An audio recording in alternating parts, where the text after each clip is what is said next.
তো নমস্কার বন্ধুরা, স্বাগত জানাই তোমাদেরকে আরেকবার আমার YouTube channel learn to earning. তো আমরা যে বিষয়টা নিয়ে আমাদের আলোচনা চলছিল সেটা হচ্ছে national appointment from January to May 2021, অর্থাৎ 2021 সালের জানুয়ারি থেকে মে মাস অবধি ভারতের বিভিন্ন পদে কাদের কাদের নতুন নিযুক্তি হয়েছে সেগুলো আমরা আলোচনা করছিলাম।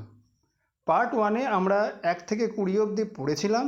তো আজকে চলো 20 থেকে শুরু করা যাক। আমরা প্রথমে ইম্পর্টেন্ট যে সংস্থা আছে সেই সংস্থার ডাইরেক্টর জেনারেল বা ম্যানেজিং ডাইরেক্টর বা সিইও পদে কাদের নিযুক্তি হয়েছে সেগুলো প্রথমে আলোচনা করে নিচ্ছি। তাহলে চলো এগোনো যাক। ভিডিওটা প্রথম থেকে শেষ অবধি অবশ্যই দেখো, এবং এখানে আমি কারেন্ট অ্যাফেয়ার্সের এই টপিকটার সাথে সাথে কিছু এক্সট্রা তথ্যও এখানে অ্যাড করেছি। আশা করি সেগুলো তোমাদের উপকারে আসবে। তাহলে চলো এগোনো যাক। দেখো 20 নম্বরে আছে কি? 20 নম্বরে আছে প্রেজেন্ট চিফ ইলেকশন কমিশনার কে। দেখো বর্তমানে ভারতের চিফ ইলেকশন কমিশনার, যাকে সংক্ষেপে CEC, C for chief, E for election and C for commissioner, CEC বা চিফ ইলেকশন কমিশনার কে, সেটা হচ্ছেন কে? 24তম সুশীল বৈদ্য। অনেক সময় পরীক্ষায় প্রশ্ন দেয় বর্তমানে ভারতের চিফ ইলেকশন কমিশনার সুশীল বৈদ্য কত নম্বর চিফ ইলেকশন কমিশনার। তাহলে তার অ্যান্সার হবে কি? তার অ্যান্সার হবে 24 বা 24। এবার আসি কি, এবার সুশীল বৈদ্যর আগে কে ছিলেন?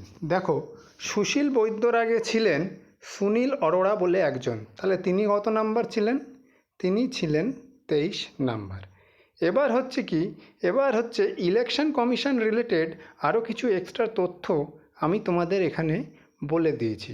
প্রথমে দেখো, ইলেকশন কমিশনের স্থাপনা হয় 25শে জানুয়ারি 1950 সালে।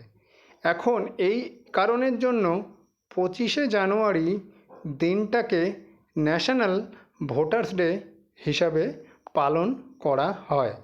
এছাড়া 25শে জানুয়ারি দিনটাকে আবার ন্যাশনাল ট্যুরিজম ডে বা জাতীয় পর্যটন দিবস হিসাবেও পালন করা হয়। আবার আর একটা আছে, সেটা হচ্ছে ইন্টারন্যাশনাল ট্যুরিজম ডে, যেটা সমানভাবে ইম্পর্ট্যান্ট। এটা পালন করা হয় 27শে সেপ্টেম্বর। এখন দেখো বর্তমানে ভারতের চিফ ইলেকশন কমিশনার কে আছেন? সুশীল বৈদ্য। কিন্তু প্রথম চিফ ইলেকশন কমিশনার কে ছিলেন? প্রথম চিফ ইলেকশন কমিশনার ছিলেন সুকুমার সেন নামে একজন বাঙালি। এবার একটা জিনিস তোমরা চাইলে নোট ডাউন করে রাখতে পারো, যে প্রথম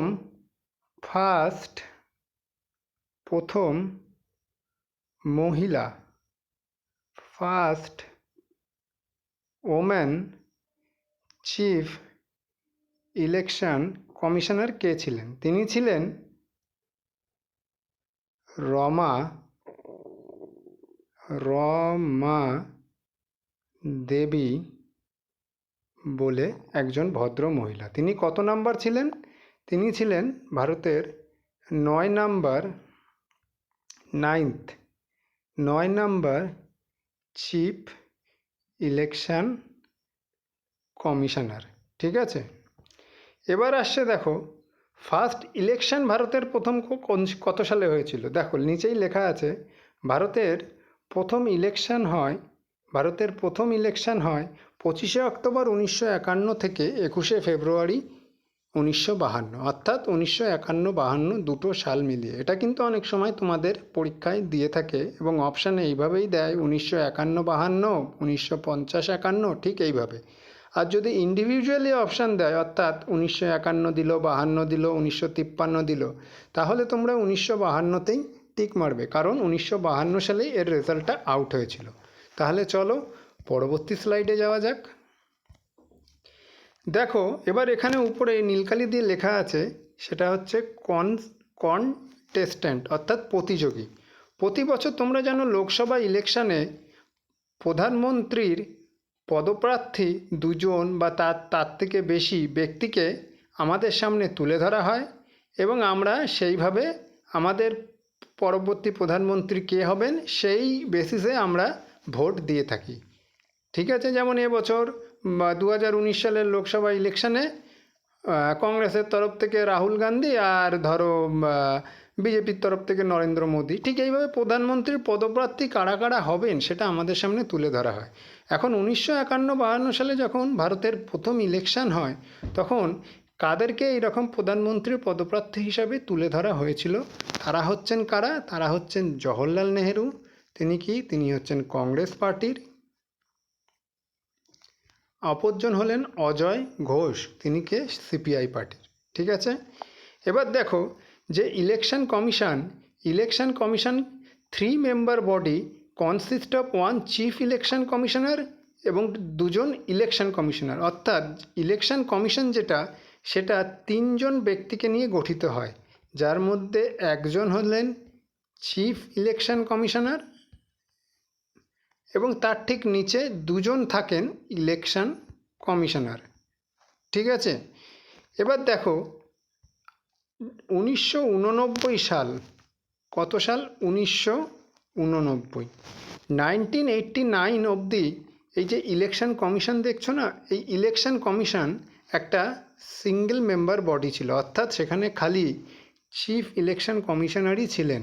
ঠিক আছে, 1989 সালে তারাকুণ্ডে কমিটি বলে একটা কমিটি গঠন হয় এবং সেই কমিটি একটা রিপোর্ট জমা দেয়।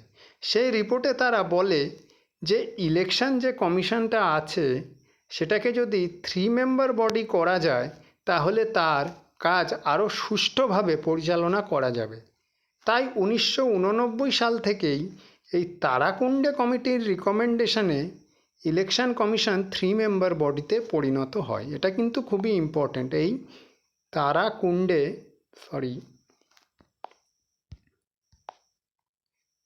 তারাকুণ্ডে কমিটি, এটা কিন্তু অনেক সময় পরীক্ষায় দেয় যে তারাকুণ্ডে কমিটি কিসের সাথে রিলেটেড, সেটা হচ্ছে ইলেকশন কমিশনের সাথে রিলেটেড।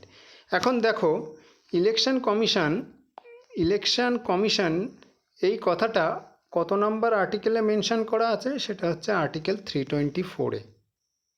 এবং 324-এ যেহেতু কনস্টিটিউশনের এই আর্টিকেলে এটা মেনশন করা আছে, এর কথা এই আর্টিকেলে মেনশন করা আছে, তাই অর্থাৎ এই ইলেকশন কমিশন একটা কনস্টিটিউশনাল বা নন স্ট্যাচুইটারি বডি। এটা কিন্তু অনেক সময় পরীক্ষায় দেয় যে 4টে অপশান দিয়ে বলল এর মধ্যে কোনটা কনস্টিটিউশনাল বা নন স্ট্যাচুইটারি বডি। যদি তার মধ্যে ইলেকশন কমিশন থাকে তাহলে তার অ্যান্সার হবে কি? Election commission. এখন দেখো 2 ধরনের বডি হয়, একটা হচ্ছে কনস্টিটিউশনাল বডি বা নন স্ট্যাচুয়েটারি বডি, আর একটা হচ্ছে নন কনস্টিটিউশনাল বডি বা স্ট্যাচুয়েটারি বডি। এখন এই দুটোর পার্থক্য কী আমি সংক্ষেপে তোমাদের বলে দিই। যে দেখো এই যে কনস্টিটিউশনাল বডি যেটা আছে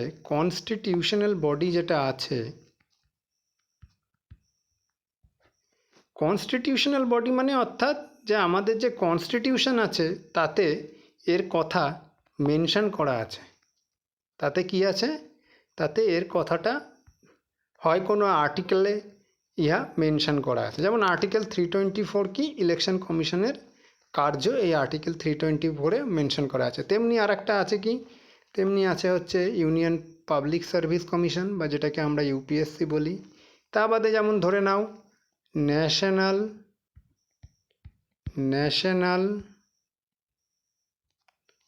কমিশন ফর শিডিউল কাস্ট বা এসসি, কিংবা National Commission for Scheduled Tribe বা এসটি। এইগুলো সব আমাদের আর্টিকেলে কনস্টিটিউশনে মেনশন করা আছে, তাই এগুলোকে বলা হয় কনস্টিটিউশনাল বডি বা নন স্ট্যাচুইটারি বডি। তারপরের টপিক দেখো retirement age of chief election commissioner. এখন চিফ ইলেকশন কমিশনারের রিটায়ারমেন্ট এজ কত? সেটা হচ্ছে 65 বছর বা 6 ইয়ার অন সার্ভিস, যেটা এর মধ্যে আগে হবে। হয় যদি তার বয়স 65 বছর হয়ে যায় কিংবা তিনি 6 বছর ধরে চিফ ইলেকশন কমিশনার আছেন তাহলে তাকে রিটায়ারমেন্ট নিতে হবে। তাহলে চলো পরবর্তী স্লাইডে যাওয়া যাক। এখন দেখো আমি যেটা বললাম যে ইলেকশন কমিশন 3 মেম্বার বডি, যেখানে একজন আছেন কি? চিফ ইলেকশন কমিশনার, 2 জন আছে কি? Election commissioner. এখন চিফ ইলেকশন কমিশনার তো আমরা দেখলাম যে 24তম কে হলেন 2021-এ, সুশীল বৈদ্য বলে একজন ব্যক্তি ছিলেন। কে? সুনীল অরোরা, 23 নম্বর। এখন তাহলে ইলেকশন কমিশনার কে আছেন? দুজন। ইলেকশন কমিশনার দুজন আছেন হলেন রাজীব কুমার এবং অনুপ চন্দ্র পাণ্ডে।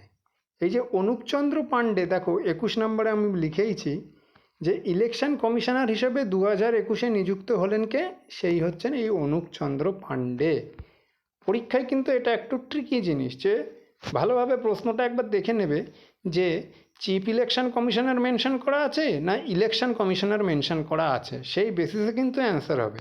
চিফ ইলেকশন কমিশনার থাকলে অ্যান্সার হবে সুশীল বৈদ্য, যিনি 24 নম্বর। আর ইলেকশন কমিশনার হিসেবে হলে রিসেন্টলি কে নিয়োগ হলেন? অনুপ চন্দ্র পাণ্ডে।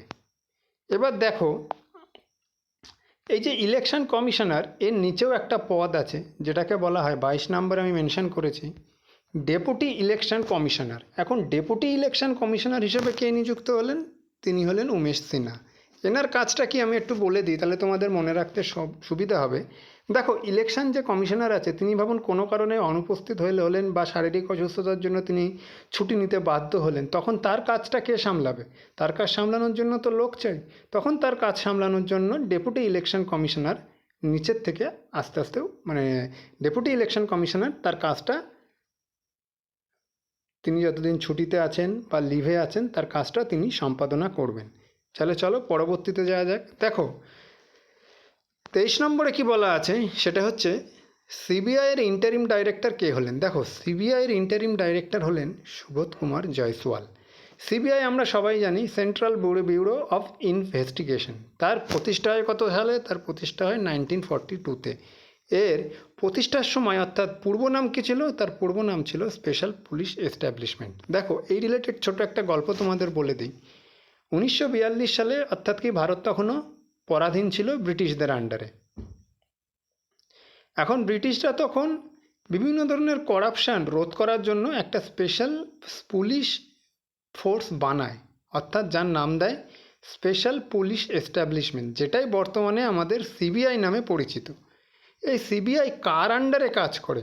এটাও দেখো নিচে নীলকালি দিয়ে মেনশন করা আছে। সেটা হচ্ছে it's under Ministry of Personnel Public Grievances and Pension, অর্থাৎ Ministry of Personnel Public Grievances and পেনশনসের আন্ডারে ইহা কর্মরত। এবং এই ডিপার্টমেন্টটা সামলায় কে? অর্থাৎ এই ডিপার্টমেন্টের হেডকে? এই ডিপার্টমেন্টের হেড কিন্তু আমাদের স্বয়ং পিএম, অর্থাৎ বর্তমানে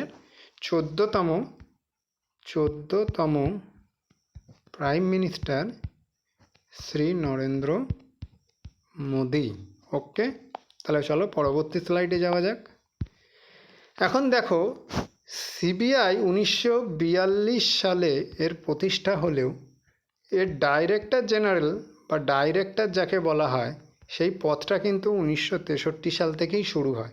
তখন কে ছিলেন ডাইরেক্টর? ফার্স্ট ডাইরেক্টর ছিলেন কে? ডিপি কোহলি। বিরাট কোহলি দিয়ে তোমরা এটা মনে থাকবে ইজিলি। তারপরে 24 নম্বর কি আছে? দেখো 24 নম্বর আছে সিআইএসএফের ডাইরেক্টর কে হলেন? তিনিও হলেন কে? সুবোধ কুমার জয়সওয়াল। অর্থাৎ এই সুবোধ কুমার জয়সওয়াল ব্যক্তিটি দুখানা দায়িত্ব সামলাচ্ছেন, একটা হচ্ছে সিবিআইয়ের, আর একটা হচ্ছে সিআইএসএফ। এখন সিআইএসএফের ফুল ফর্ম কি? সিআইএসএফের ফুল ফর্ম হচ্ছে সেন্ট্রাল ইন্ডাস্ট্রিয়াল সিকিউরিটি ফোর্স, যার স্থাপনা হয় 1969-এ। এখন সিআইএসএফের কাজ কি? দেখো, বিভিন্ন ধরনের যে ভারতের যে এয়ারপোর্টগুলো আছে ভারতের বিভিন্ন জায়গায় ছড়িয়ে ছিটিয়ে, তা বাদে বিভিন্ন ধরনের তাপবিদ্যুৎ, জলবিদ্যুৎ কেন্দ্র, বিভিন্ন ধরনের পাওয়ার প্লান্ট বা বিভিন্ন ধরনের স্টিল ইন্ডাস্ট্রি বলো, যেমন ধরে নাও দুর্গাপুর স্টিল প্লান্ট, ভিলাই, রাউরকেল্লা, এই যে মানে সেন্ট্রাল গভর্নমেন্টের যে এই যে ভ্যারাইটিস ইন্ডাস্ট্রিয়াল সেক্টরগুলো আছে, তাদের সিকিউরিটি কাদের দ্বারা, মানে তাদেরকে সিকিউরিটি কে দেয়? তাদেরকে সিকিউরিটি দেয় বা তাদেরকে পাহারা দেয় হচ্ছে এই সিআইএসএফ। এই ইন্ডাস্ট্রিয়াল কথাটার মানে থেকেই তোমরা এটাকে সহজে অনুমান করতে পারো। এবার দেখো 25 নম্বরে কি বলা আছে, আসাম রাইফেলের ডাইরেক্টর জেনারেল কে হলেন? তিনি হলেন প্রদীপ চন্দ্র নায়ার বলে একজন ব্যক্তি। দেন 26-এ কি বলা আছে, সেটা হচ্ছে সিআরপিএফের ডিজি বা director general. DG full form হচ্ছে director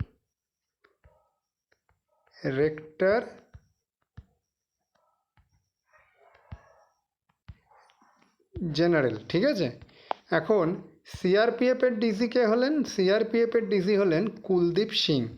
NIA, national investigation agency, যার স্থাপনা হয় 2009 সালে, তার ডিজি কে হলেন? তার ডিজি হলেন এই একই ব্যক্তি, অর্থাৎ কুলদীপ সিং। অর্থাৎ কুলদীপ সিং দুখানার দায়িত্ব সামলাচ্ছেন বর্তমানে।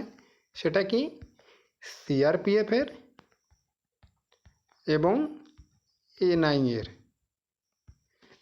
এই যে এনআইএ টার্মটা তোমরা বর্তমানে অনেক জায়গাতেই শুনেছো, যে বিভিন্ন জায়গায় বিস্ফোরণ হলে এনআইএ টিম এসছে, এগুলো খবরে তোমরা দেখতে পাবে। এনআইএ আর কিছুই না, সেটা হচ্ছে ন্যাশনাল ইনভেস্টিগেশন এজেন্সি, যার স্থাপনা হয় 2009 সালে, এবং এর ডিজি হচ্ছেন কে? ডিজি বা ডাইরেক্টর জেনারেল হলেন কুলদীপ সিং।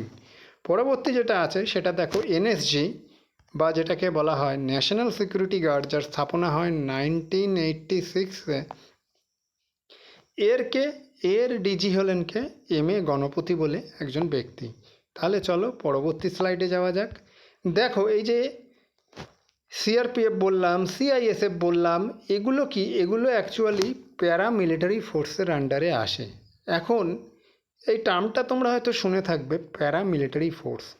এখন ভারতে টোটাল 7খানা প্যারামিলিটারি ফোর্স আছে, এবং সেগুলো সবই দেখো লেখা আছে all under Ministry of home affairs, অর্থাৎ স্বরাষ্ট্র মন্ত্রকের আন্ডারে।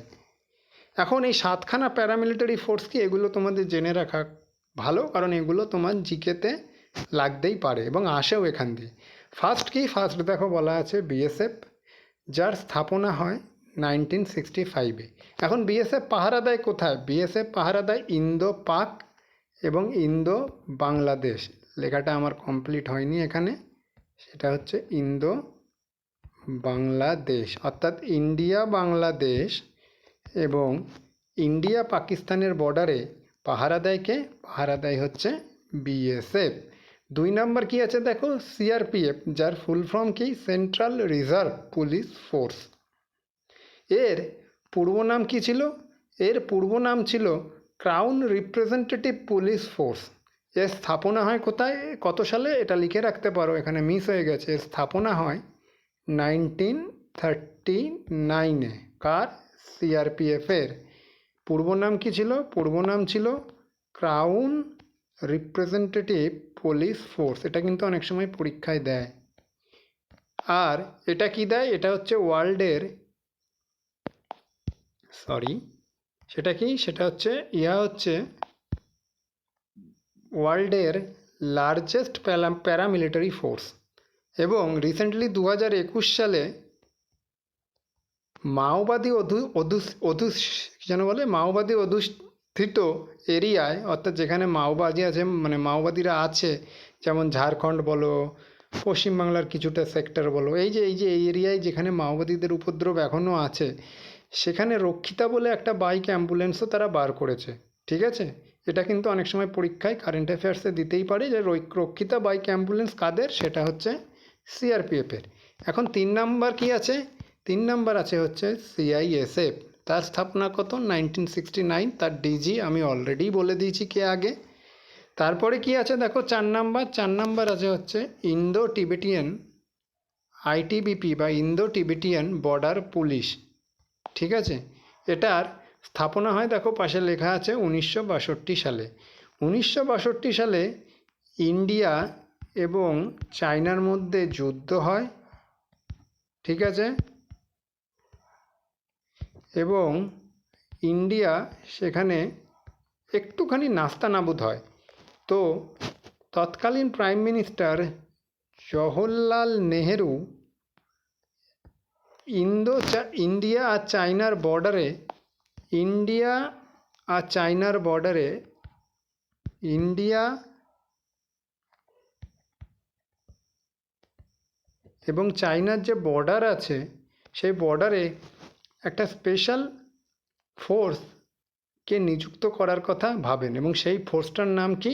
আইটিবিপি বা ইন্দো টিবেটিয়ান বর্ডার পুলিশ। যারা কি করে? যারা ইন্দো চায়না সীমান্তে পাহারা দেয়। তাহলে পরবর্তী স্লাইডে যাওয়া যাক। দেখো 5 নম্বরে আছে কি এসএসবি বা যার ফুল ফর্ম সশস্ত্র সীমা বল, যার স্থাপনা হয় 1963-তে। এরা কি? এরা নেপাল, ভুটান, এটা চাইনা হবে না, এটা হবে Bhutan,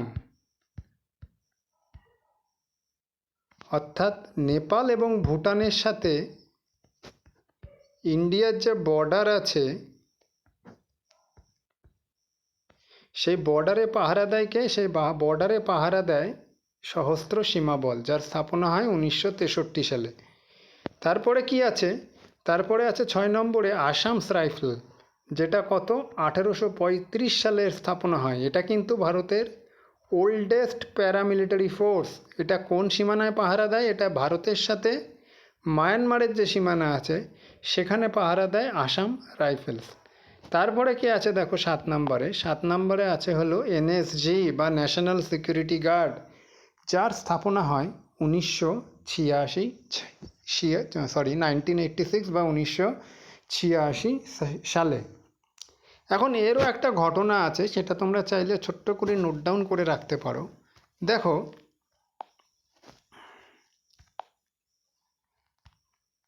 31শে October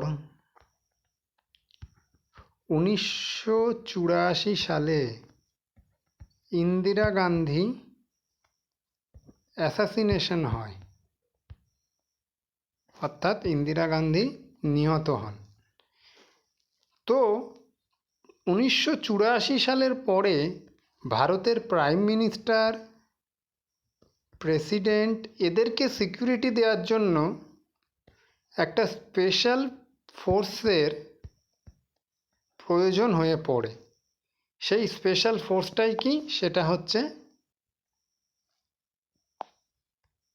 national security guard. এখন রাজীব গান্ধীর অ্যাসাসিনেশন কত সালে হয় সেটাও তোমরা লিখে রাখতে পারো। রাজীব গান্ধীর অ্যাসাসিনেশন হয় 21শে মে 1991 সালে, এবং এই 21শে মে দিনটাকে ওই জন্য ন্যাশনাল অ্যান্টি টেররিজম ডে হিসাবেও পালন করা হয়। তাহলে পরবর্তীতে যাওয়া যাক। দেখো 29 নম্বরে কি বলা আছে? ফুড কর্পোরেশন অফ ইন্ডিয়ার এমডি অ্যান্ড সিইও কে হলেন? তিনি হলেন গিয়ে অতীশ চন্দ্র বলে একজন ব্যক্তি। এফসিআইয়ের স্থাপনা হয় কত সালে? 1965। এর হেডকোয়ার্টার কোথায়? নিউ দিল্লি। তাহলে চলো পরবর্তী স্লাইডে যাওয়া যাক। দেখো ইউআইডিএআই, তার এমডি ও সিইও কে হলেন? সৌরভ গার্গ। ঠিক আছে। এখন ইউআইডিএআই এর তোমার অনেক সময় ফুল ফর্ম জিজ্ঞাসা করে। ইউআইডিএআই এর ফুল ফর্ম এখানে একটু মিস হয়ে গেছে লেখাটা, আমি মেনশন করে দিচ্ছি। সেটা হচ্ছে ইউনিক, এক সেকেন্ড, ইউনিক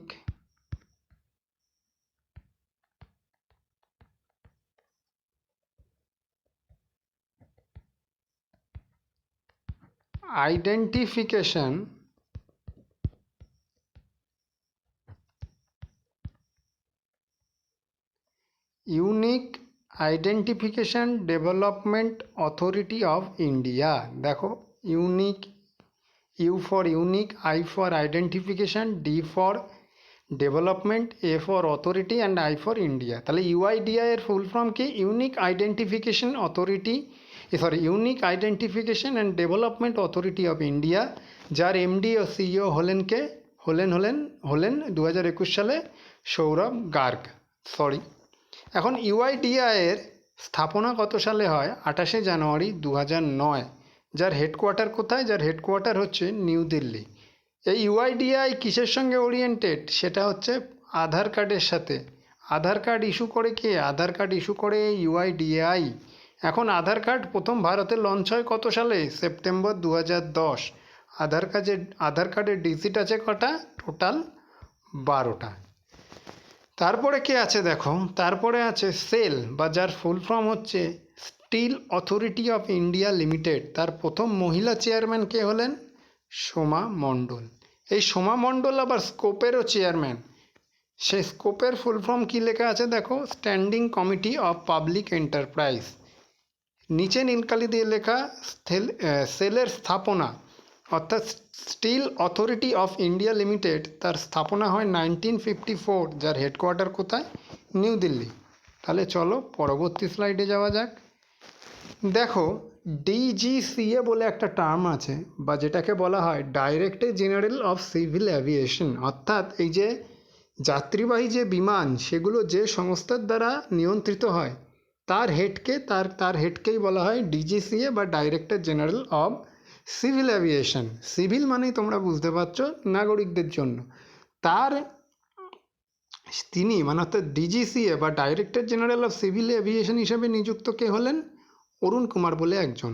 33 নম্বর কি আছে? এফআইসিসিআই এর প্রেসিডেন্ট কে হলেন? তিনি হলেন উদয় শঙ্কর।